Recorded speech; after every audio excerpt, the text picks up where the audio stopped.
দর্শক, আমরা সরাসরি যুক্ত রয়েছি জাতীয় মসজিদ বাইতুল মোকাররমে। আসলে এখানে সরাসরি হামলা হচ্ছে মসজিদে।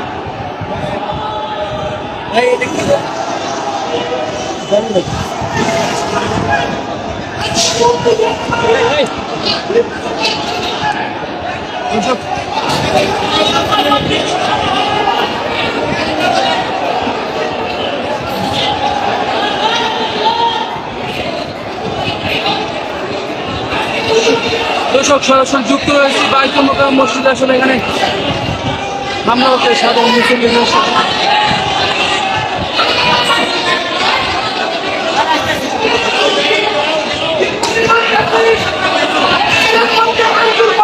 নুর ভাই, ভিতরে কি হয়েছে আসলে বিষয়টা? আজকে